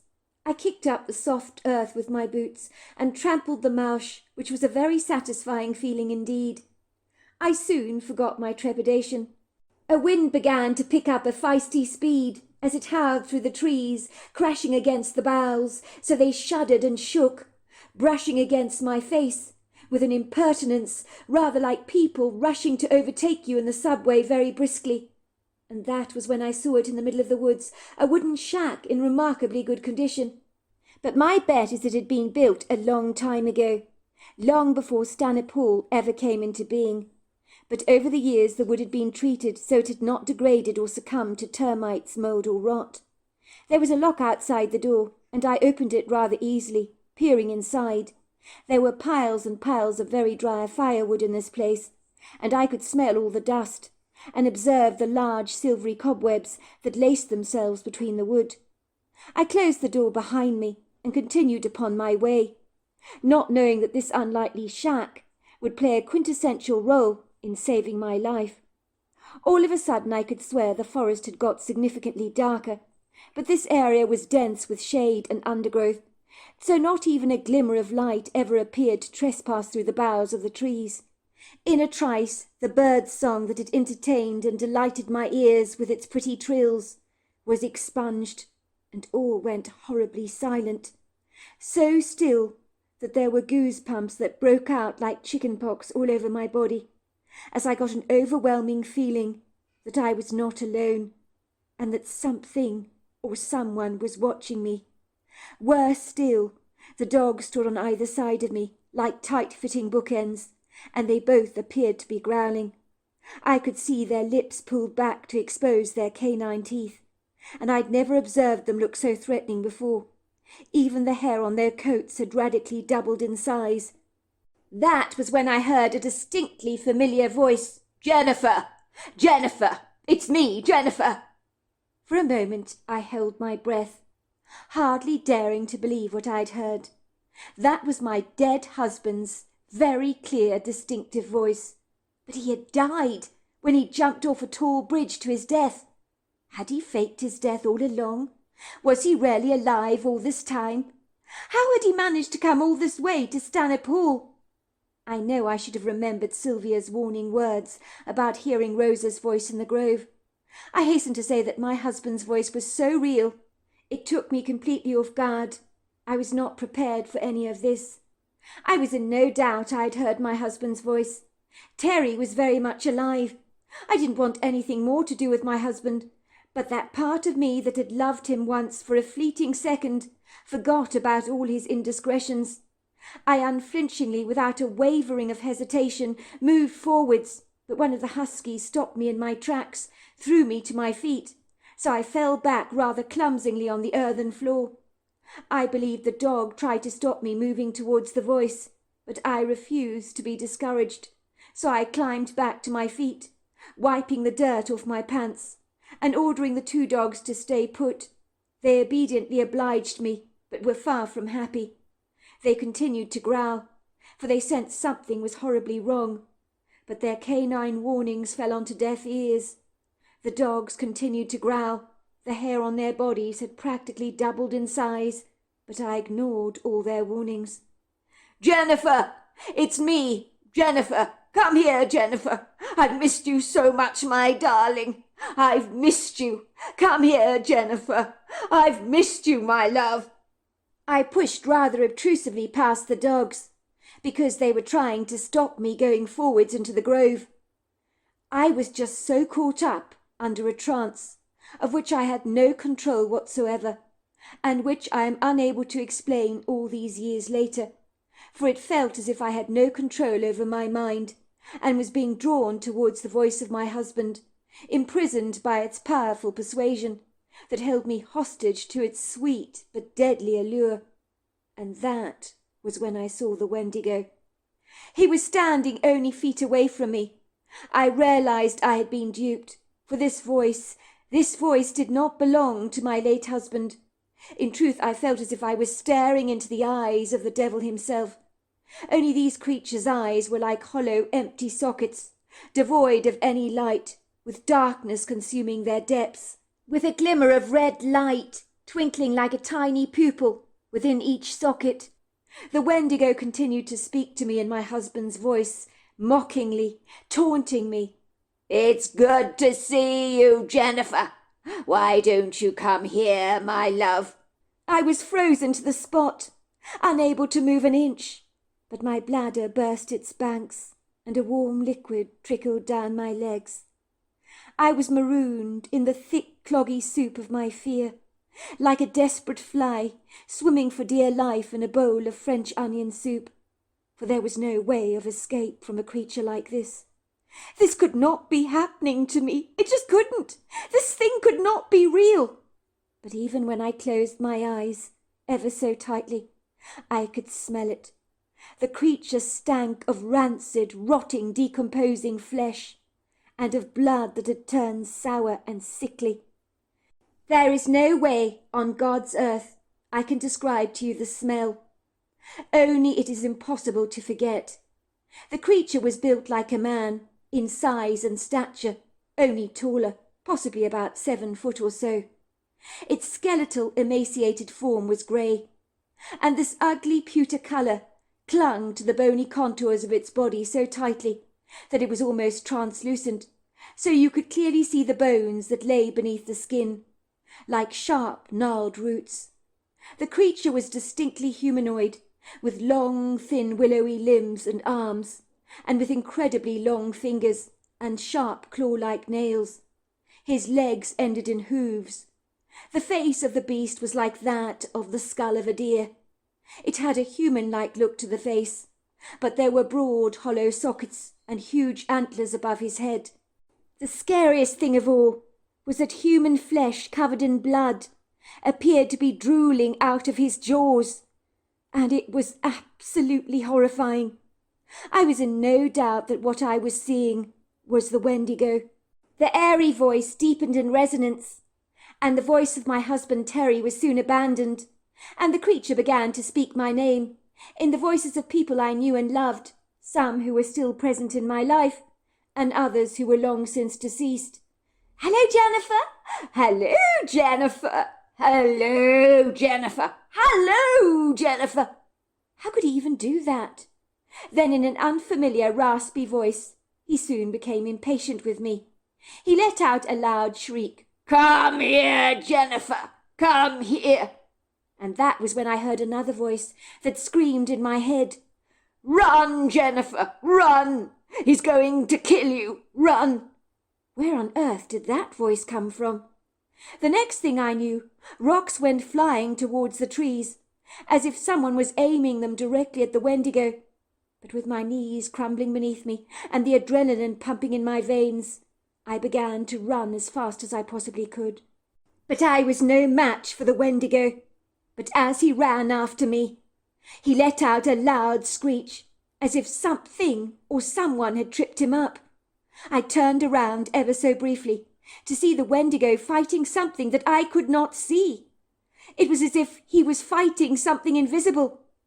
And then he was lifted off his feet, and he looked like a large sack of potatoes, as he was carried by this invisible entity towards the wooden shack, where all the firewood was stacked. He was thrown into the open door of the shack, and the locks were finally bolted behind him. The Wendigo was trapped. He was screaming to be let out. "Let me out! Let me out, Galanta! Let me out!" he screamed. And that was when I saw him. A Bigfoot flashed before my eyes, where moments before he had not been even visible. I realized he was able to cloak himself, so that there are times he can vanish before your very eyes, which might explain why so few people get to see them, for their cloaking powers have enabled them to remain unseen. This marvellous, lofty, benevolent creature, for which I felt no fear, had successfully thrown the Wendigo into the shack. I stopped running and boldly walked over to the Bigfoot. I knew this mystical beast had quite literally saved my life. How would I ever be able to thank him? You might have thought I felt a little like Alice in Wonderland on the yellow brick road, encountering things that I didn't even know existed in our reality. But I want to tell you, after seeing the Wendigo, the Bigfoot's presence seemed like a welcome relief, and incredibly normal to me. When you find yourself ensnared in an idiosyncratic, bizarre situation, then the outlandish things seem almost normal. The Bigfoot appeared human. Granted, he was easily 10 foot tall, built robustly like a powerful giant, covered in hair as white as snow, and whiter than both soldier and sapphire. He looked up at me through his soulful, dark, treacle-coloured eyes that were filled with a tender kindness. "Golotila, Hasan Shakwina, Loma Sila Kwina Sila, Hova Kilati, Hatwa Sakana, Ho Bashila Silako." My people always celebrate when we take down a Wendigo, but they have this nasty habit of slipping through your fingers like a slimy fish. You have no idea how long I've been wanting to do this, to destroy this evil entity. Kamikoloni hatta zaginakwa zolona silashi fakilakwa. These creatures are sometimes difficult to swat like a fly. They have their own unique cloaking system, but it's not as good as mine, he told me proudly. "You're speaking to me in a strange language," I said to him. "How is it that I understand every word? Why does that not happen when I listen to someone speaking French?" The Bigfoot laughed. "Kilatikwa sakishanakwi. When I talk to you telepathically, that's how I communicate. I send you the translation. I download it into your mind. I can do that to animals and birds alike. I understand the feelings and the heart of all living things. But that thing," he said, pointing to the shack containing the Wendigo, "has been roaming our planet for millions of years. More Karazhan is a nasty, vindictive, vile beast that resides within our dimension and the next. This thing has no heart, for it is born of the underworld, where the spirits of the evil ones reside, for they are the rotten apples that do not have any place in this world.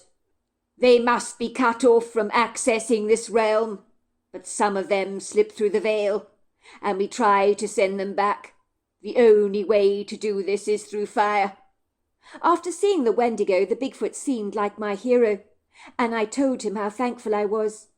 He was so human, and both dogs came dashing over to him, smothering him with wet kisses. The Bigfoot stroked them and talked to them tenderly. I realized that he had a friendship with these dogs, as if he'd known them for a very long time. The Wendigo began pounding at the door of the shack, snarling and growling. At one point he tried to call me in my late husband's voice. "Jennifer! Jennifer, my darling! Please come here. Please open the door, will you, sweetheart? Please, I don't want to be locked up in here. Please help me, Jennifer." The Bigfoot pointed at the shack. "Such a trickster," he said to me. "He's always manipulating people." I watched as the Bigfoot began to rub two sticks in his hands together, and I wondered what he was doing. The Bigfoot soon made fire with such an ease that it just blew my mind. He needed no matches or any special equipment, and before long the entire shack was engulfed in flames, as the Wendigo screamed and screamed, but I felt no pity for the malevolent beast. I sat next to the Bigfoot, as if he was an old friend of mine, and with the two dogs at our side we watched the shack burning down, as it was unmercifully engulfed in flames, and all that was left was a pile of dust. The Bigfoot let out a huge whooping sound, which I immediately emulated. "Agilati kwa san shaka, woof! Alitali woof! A great evil has been vanquished," the Bigfoot told me. "Dilati kwasi, this one has gone. Diloto masa, hilati kwa. The portal is now closed. He won't be able to come back again. Kulota Galanta, Kilashikakwa Hilaso. My name is Galanta. I'm well known in these parts, for I patrol the woods here. I'm sure I will be seeing you again." He slapped me on the back, then gave me a brief nod, and glided away. Indeed, I have seen him many more times over the years, when I lived with the Mackenzies, until I came out of hiding when my name was finally cleared. I'm glad to say my father-in-law made sure that every one his son exploited got their money back. He was able to raise the funds to pay these people back, which was a huge blessing. 2 years after I moved to Stanipol, Theodore was gunned down in a drugs raid, so thankfully Sylvia was free. But I spent a few fabulous years at Stanipol with her, and grew to love her as if she was my very own grandmother. So there you are, that's my story. And for the doubters out there, the Wendigo is real. Wow, I don't know what to say. Wasn't that the most magnificent story? My word. Talk about two women coming together from different generations who are both ballet dancers, and they bring each other comfort because both of them have in some way been falsely accused of something that they didn't do. And this woman is warned all about the Wendigo, and she's very doubtful about it. And it seems like the Wendigo is a carnivorous, malevolent, evil spirit that somehow seeps into the portal of our world, and the Bigfoot was able to make it return to whence it came from. And clearly it's carnivorous, and if it feeds on you, basically if you are a person who is in a very bad place in your life, and it will smell your desperation, it will smell your hopelessness. What an extraordinary story. I don't know about you, but I really loved that. It was so heart-moving. We heard the creature before we actually saw it. The critter was grunting, snorting and breathing very heavily, sounding unlike anything that I've ever heard before. Even but before I actually got to see the critter, I sensed it was colossal, because I could feel the powerful energy that it exuded, that made you fully aware that you were in the presence of an apex predator. Call it a sixth sense if you like. I cannot explain it, but you just sense and know it intuitively. When I peered around the tree, I saw the critter, and it was unlike anything that I've ever observed or seen before in my entire life. This thing was like a human giant. It was massive, and when I say huge, we are talking about titanic. This creature would make a tall human being appear small and inconspicuous, because it was about 11 foot tall. What? I gasped. Human bodies? They were human, all right, clearly trespassing on our land, but the bodies had been killed, mutilated and mauled in a very despicable fashion. When did this happen? I asked. Oh, that was about 30 good years ago, he said. How were they killed? Well, their heads had been brutally and violently twisted off their necks, much like a chicken head, and the eyes had been removed from the hollowed sockets, and the arms had been literally ripped off the bodies. Let me assure you, it was the most ghastly, grisly, catastrophic, and most gruesome sight that I have ever witnessed in my entire life. It was horrifying, he said. It would have taken something monstrously big to tear off a human limb like that. Then one day he returned home, as if nothing had happened. Everyone told him they'd been looking for him. Where had he been? He said he hadn't been anywhere, and had just returned from a casual stroll. He was informed he'd been gone for 2 whole months, but had absolutely no memory of where he'd been. The people in the town wanted to show him the tiny blue hat that had been found lying on his bed on that inauspicious morning when he had enigmatically vanished, but it was as good as gone. Several weeks later, when everyone gathered around the dinner table, someone was talking about the Fae, and when my grandfather was asked if he believed in them, he went very quiet and said, "Of course I do. Shh! They might be listening." Well, hello there. I hope you enjoyed the Omnibus edition. We've got many more coming our way for you to listen to. Sending you love wherever you are in the world, in North America, Canada, Kenya, wherever you may be. I send you lots and lots of love. Thank you for listening to my Omnibus, and I really do hope you enjoyed it, because that's the whole idea about it, is to give you some interesting stories to listen to. So until next time, goodbye and good night.